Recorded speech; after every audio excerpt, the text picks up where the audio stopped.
morning, Susan. 510647, Commonwealth. This is my chair.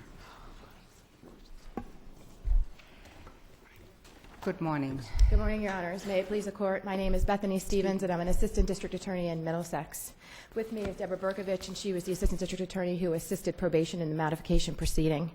As this Court has already said in Corey, a judge has the authority under 276, Section 87 to consider adding GPS monitoring in an individualized case to a term of supervised probation. Excuse me, what do you, is the standard of review here abuse of discretion by the judge? Well, she hasn't exercised her discretion, so at this point, no. That's another question. What should be the proper standard of review? If she was actually going to consider imposing the condition, it would be an abuse of discretion standard. And that's what we're asking the Court, is to direct the judge to exercise her discretion, to consider whether in this case it would be an appropriate addition. She believed that she did not have any discretion after our Correct, Corey Your Honor. decision. Okay. Correct, Your Honor. And we would just want to clarify, as this Court already said in Corey, that she absolutely does have the discretion under 276, Section 87, and clear that it can be done in a modification proceeding. It doesn't need to be waited until a time of a violation of probation. Can you just slow down a little bit? I thought I was talking slower this time. I'm sorry. Okay. Do you have other available alternative remedies? I don't believe so, Your Honor. It doesn't appear that we have a right of direct appeal. In looking at the 278, Section 2080, we can appeal from the allowance of a motion under the criminal rules. Here, this is a denial of the Commonwealth's motion to reconsider, so I don't believe so. I know this Court in Negron did say that the Commonwealth would have a right of appeal in a revocation where there was a denial of a revocation. There is a sentence in that case that says in all probation matters there'd be a right of appeal. I don't know if that really carried so far as to suggest that in any probation matter where we're not satisfied with the conditions set by a judge that we'd have a right of direct appeal. So I would suggest that we don't have any alternative remedies and that 211.3 would be appropriate. Now, wait a minute. I'm sorry? If you don't have a right of direct appeal, does that mean you only have 211.3 I believe so, Your Honor. from a probation revocation? No, from a probation revocation, I think from the Negron case we'd have a right of direct appeal, but in a modification proceeding here where we're just wanting to talk about the conditions of probation that were set, I think our only available remedy would be a 211.3. And here, Why would we treat the two differently? I'm sorry? Why would we treat the two differently? Let's say the judge had not revoked probation at all. You would have an appeal? According to Negron, we would. I'm not sure. I mean, that's based I'm just trying to think of what forget about the case law. I'm just sort of standing back and saying, if Negron says you have a right of appeal, direct right of appeal, if the judge declines to revoke probation, why would it be any different if the judge declines to impose some condition on probation that the Commonwealth is seeking? It would just seem that I guess more out of what the Court was concerned of whether there was an appropriate decision about whether to impose the sentence or not is a different question of whether there's a appropriate condition of probation set. To me, it just seems two different things in terms of what the ultimate outcome is. What we're talking about actually committing the defendant. No reason why the appeals court. I mean, essentially, her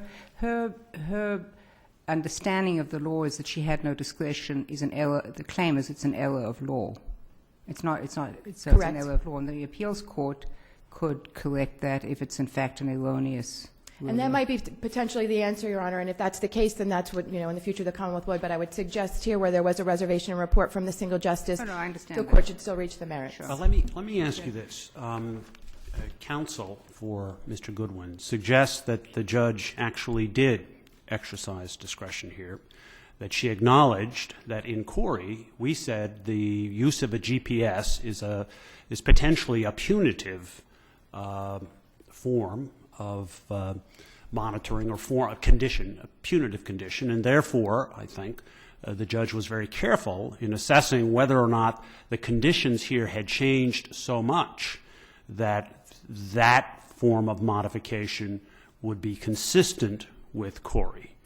Why can't you read the judge's decision that way, that she indeed very carefully exercised her discretion here? Because at the end she kept saying, under the case law, I have no authority to change it.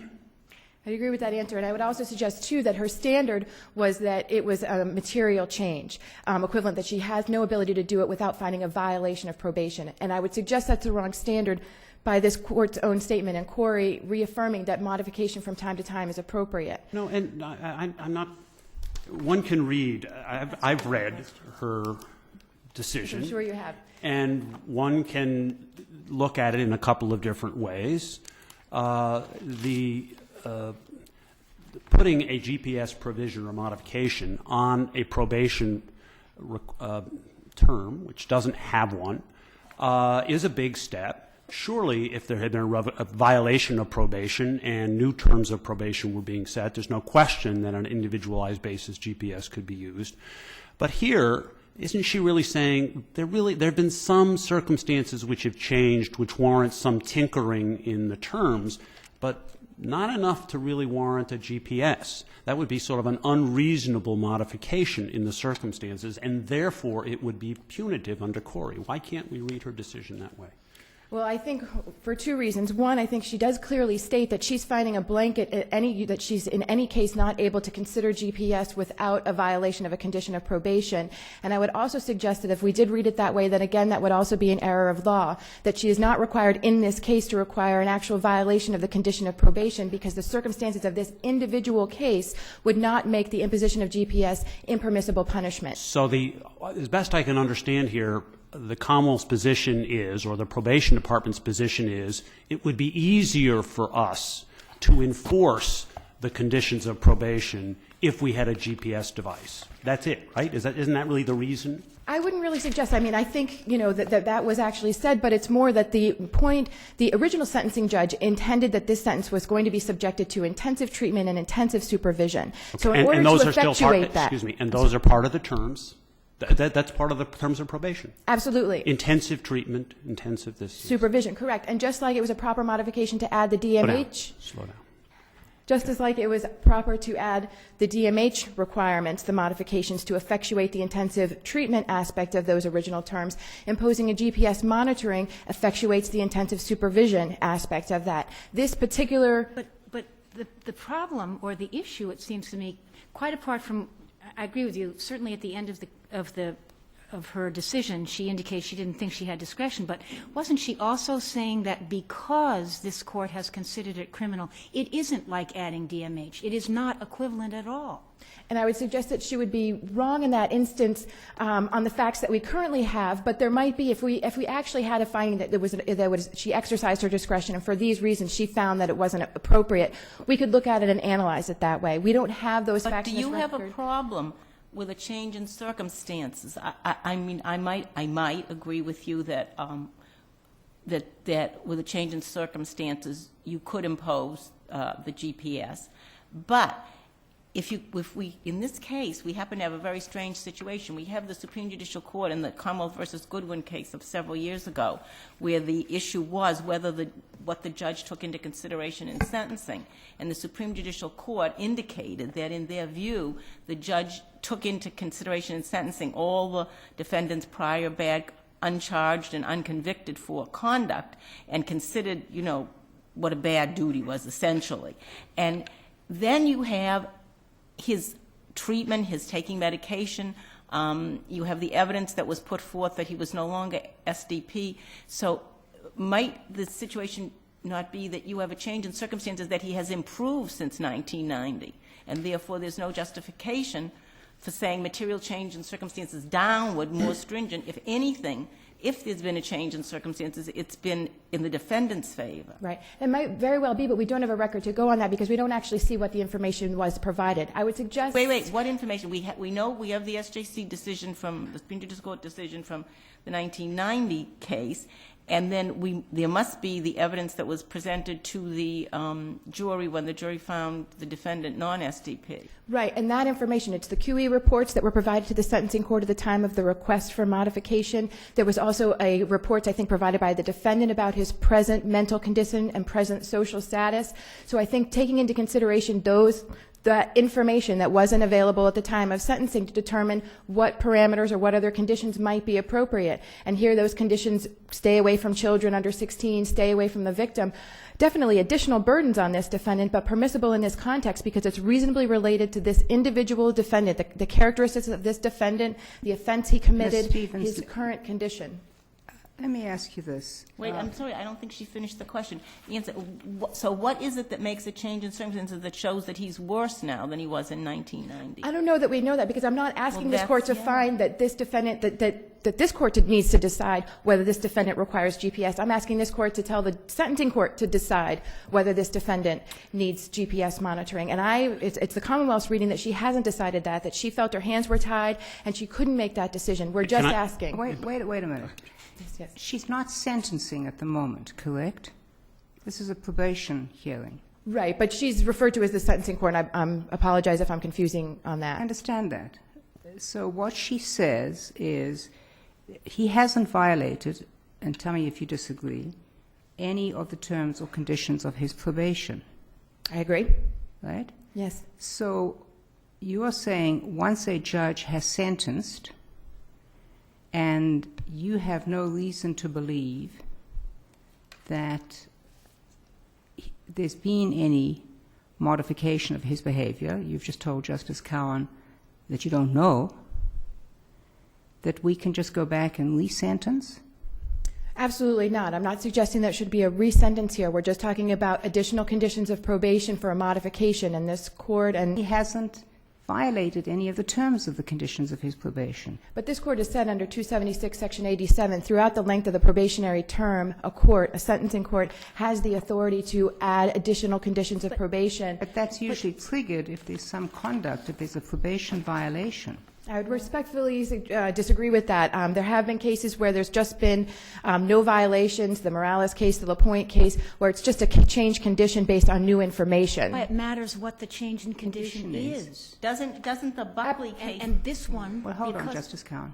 This one, because of what we've said in Corey, is a significant change, and without a, and that's what I was saying before. This is different in kind from a DMH addition to this. Absolutely, and I agree that you would be able to find that the judge did not abuse her discretion if she declined to impose it in this case, but I'm also suggesting there would also not be an abuse of discretion if she decided to impose it in this case.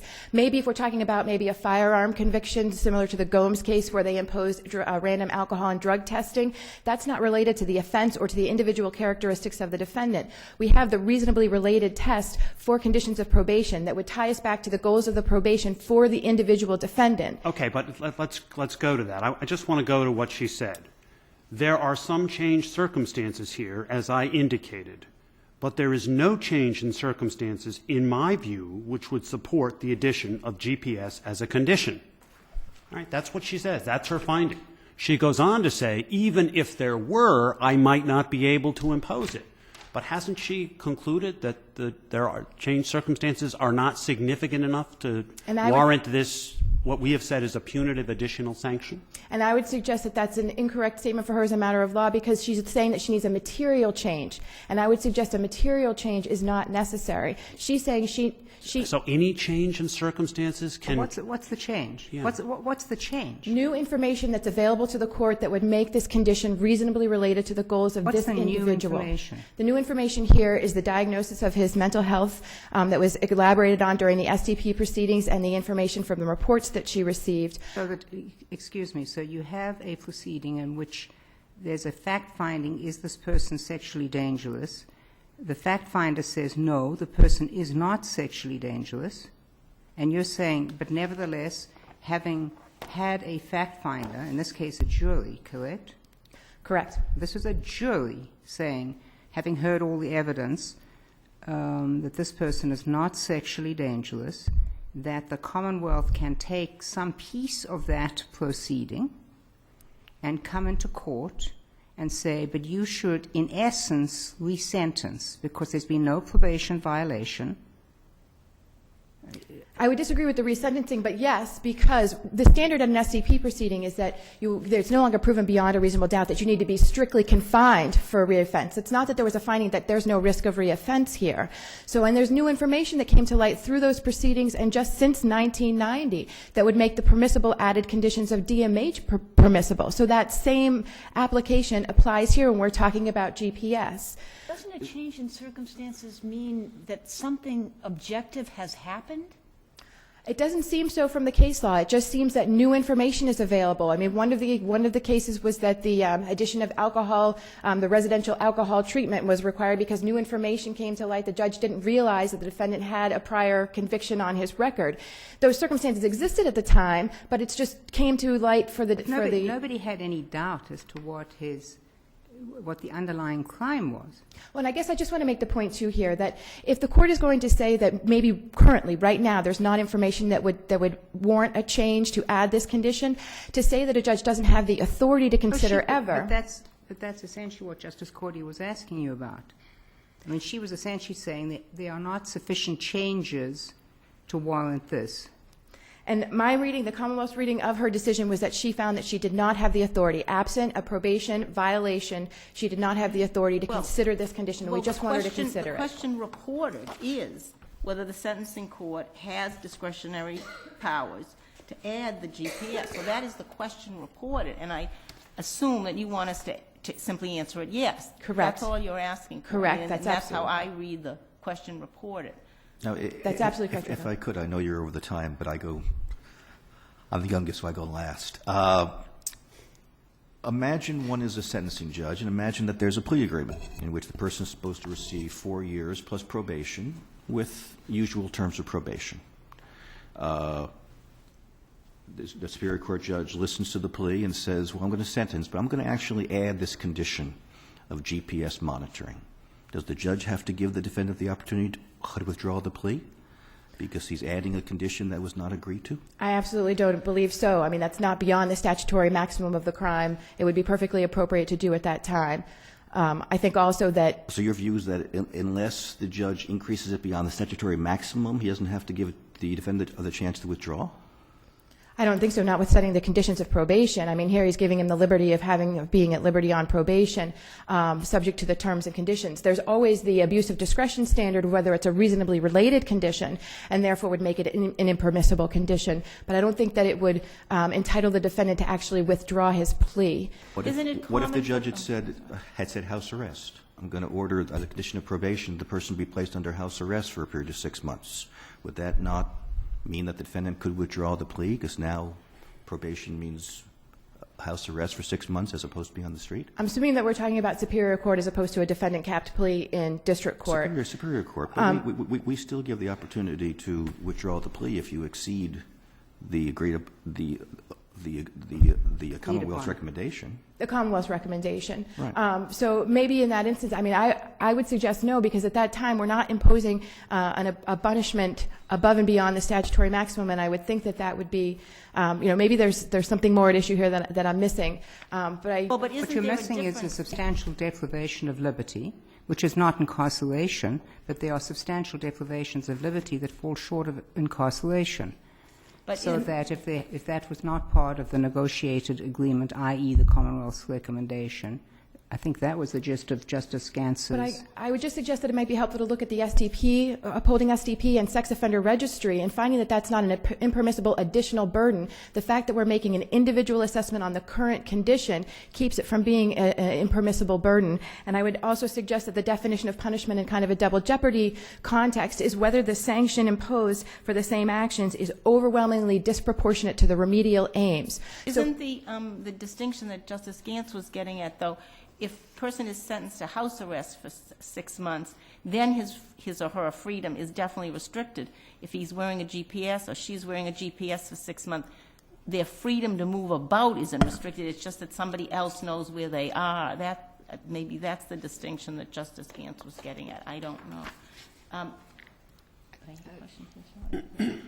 That's all. Thank you. Thank you, Ms. Stevens. Thank you, Your Honor.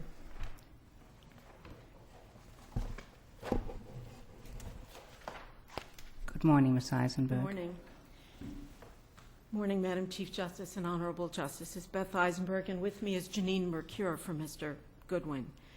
There are two narrow issues before the court this morning. The first is whether the Commonwealth has demonstrated entitlement to extraordinary relief under 211(3), and secondly, whether the judge abused her discretion in refusing to add GPS monitoring to the defendant's probationary regime where he was in total compliance with the terms and conditions of his probation. You say that, but the reported question is a little different. It's simply Yes. whether a judge has the authority to impose Yes. the GPS monitoring device as an additional condition of probation Yes. in a modification proceeding. Yes, that's right. That's my next sentence. It's Sorry. That's okay. That the single justice had reported the matter to the full court because the controversy gave rise to that very question. Was just as a matter of fact, was the defendant out on the street from June to August '09 on probation? Yes, Okay, and he behaved perfectly fine? yes. Right, okay, just, it wasn't totally clear. Okay, thank you.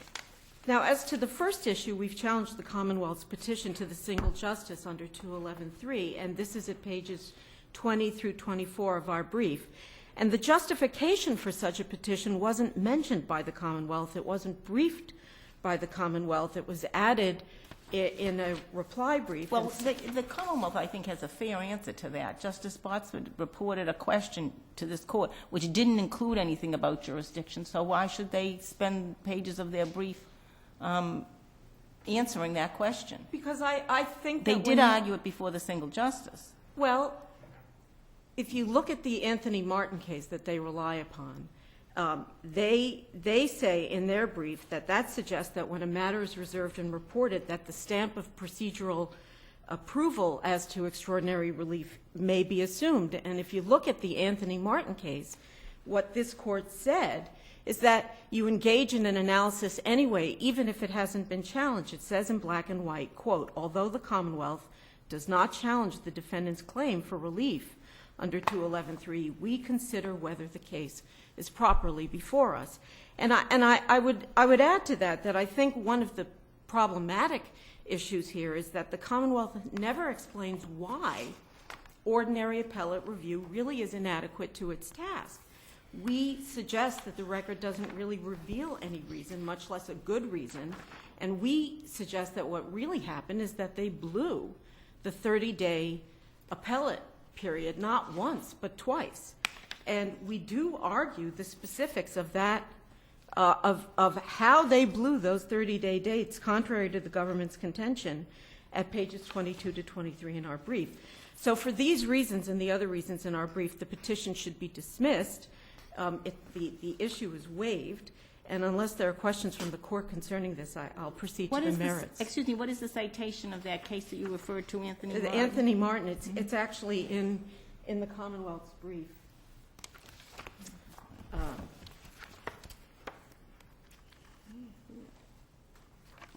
You mean in their gray brief? Yes, I'm sorry, it is in their very brief, you're right.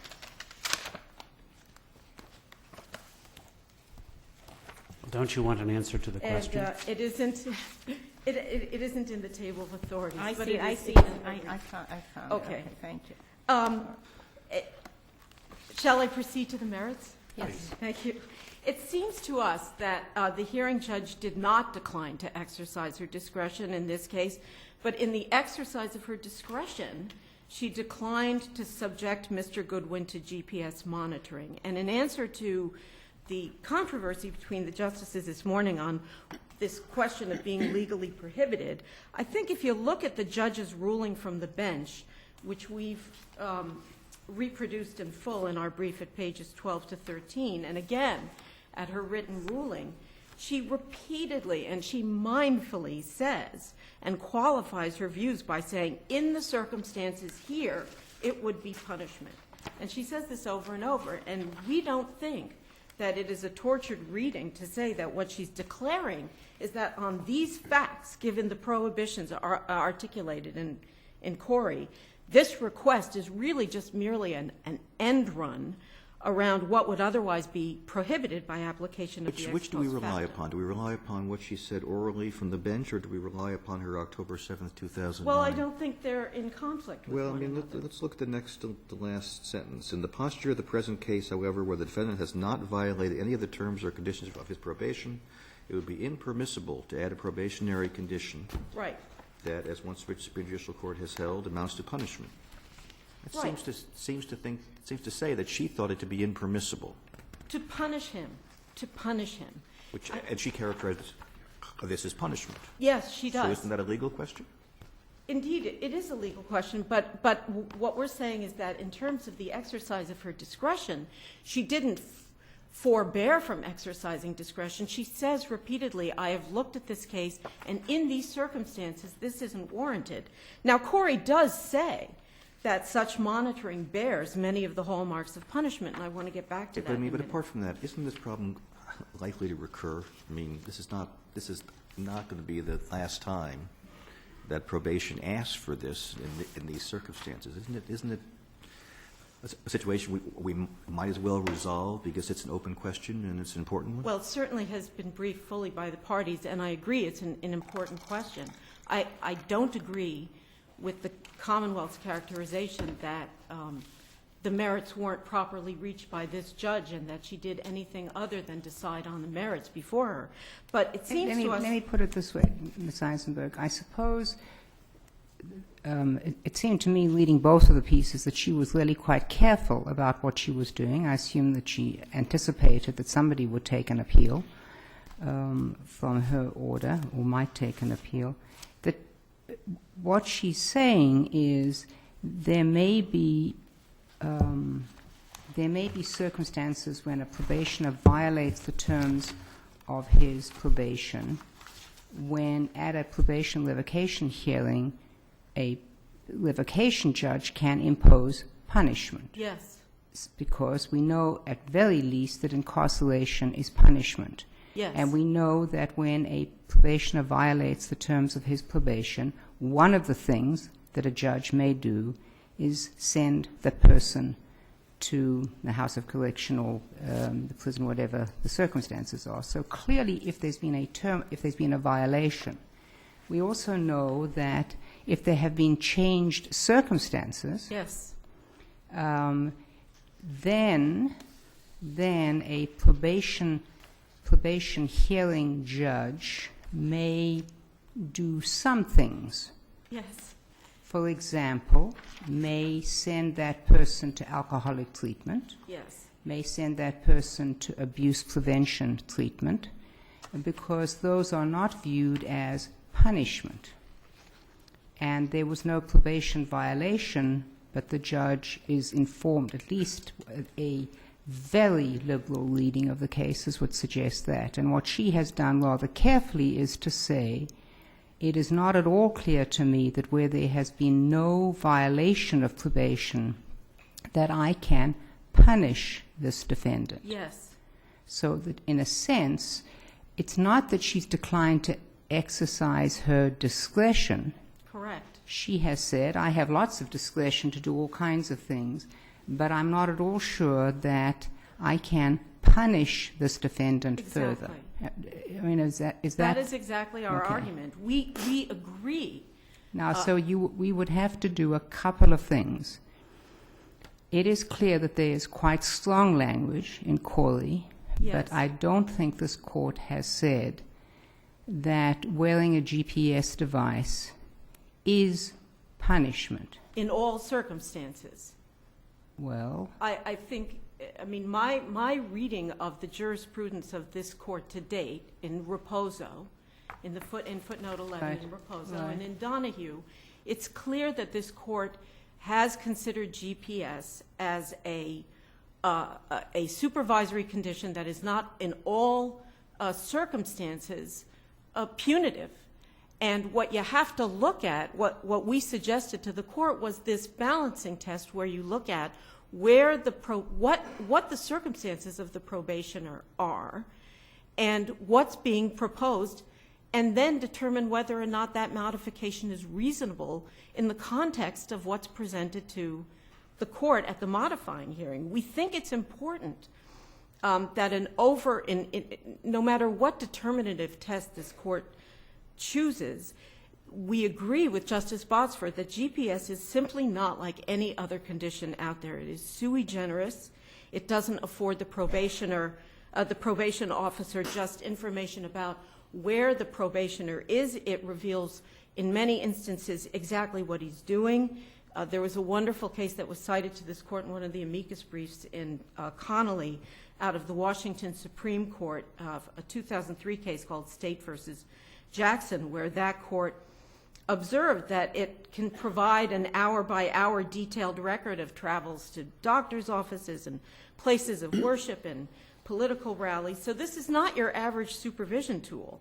And as you say, Madam Chief Justice, the court has already recognized that such monitoring unquestionably implicates. On those terms, when the sentencing judge, Judge Saris, when she was still in the Superior Court, she ordered intensive supervision while on Yes. probation. Yes. And why wouldn't a GPS be in aid of that desire, intensive supervision? I mean, you could say, he had to report to probation every day. I think the defense even argued that he could be increased to twice a week. Well- So if he has to report to probation every day, that's certainly a limit on his freedom. He can't go anywhere all day, every day. He has to come into the probation office once a day. So why couldn't wearing a GPS bracelet be part of intensive supervision, which the sentencing judge ordered? Because for two reasons. One is because the intensive supervision that's in place now, he's compliant with. It's working. I mean, even the probation officer himself told the hearing judge in this instance, he's doing fine. Correct. I agree with you on that. But in regard to the reported question about whether a sentencing judge has a discretion to impose a GPS, why wouldn't that be part of intensive supervision? Because it is, as we've contended, it is not like other kinds of supervisory tools. Well, let me ask you this. There's no question that at the time of sentencing, had the judge wanted to impose GPS, Or something of its ilk. It wasn't yes. invented. no, I understand Well- that, but at the time she could have done that. Yes, correct? we point that out in footnote 21, that Sure. there was electronic, I mean, it's not as if the invention of the wheel was just around the corner. There were these viable tools that were available to the trial court in 1990. And it seems to me that the creation of this long probationary period with an extremely stringent and proscriptive sentence of 30 to 40 years hanging in the balance allowed the court to consider at the time of sentencing what the probation department would need in order to be What's able the to length of probation here? I'm sorry? What is the length of probation here?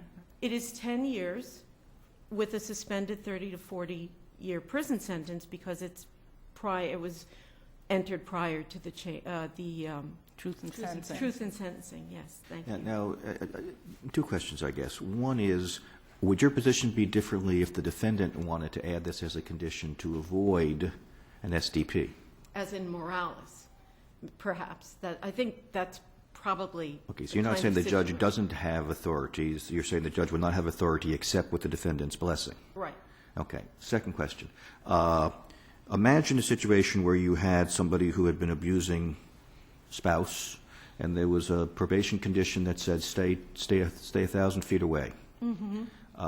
Would it be inappropriate for the judge later on to add a GPS for the sole condition of making sure the person doesn't violate that important condition of probation given the prior record of abuse? Without any showing that the stay-away order Right. had. I think that would be impermissible for the reasons that we've argued in our brief. We see this condition as a condition that's been defined in great part by the language in Corey. We also concede that this court has previously suggested that GPS monitoring is not always punitive. But it's not always punitive in the sense that courts can, for example, if the statutory maximum is 20 years, courts can't impose a sentence of 100 years. So there may be context in which it's not punitive in that sense. Yes. But is it punitive here? Yes.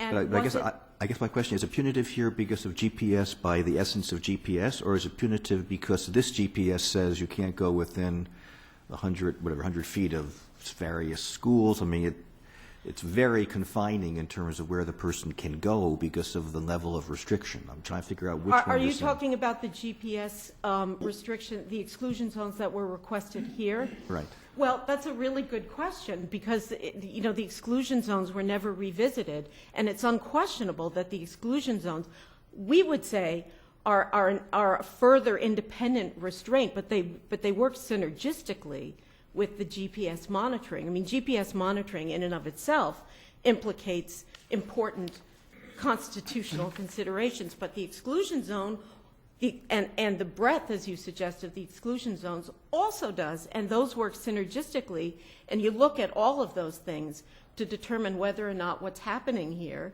is a modification prompted by something short of punishment, or whether what's happening here is that the Commonwealth is just looking for a way to make it easier to monitor this individual without regard to the important punitive aspects of this particular kind of Now, I noticed that you tool. did not appeal from Judge Chernoff's imposition of the no contact with the victim in this Right. case.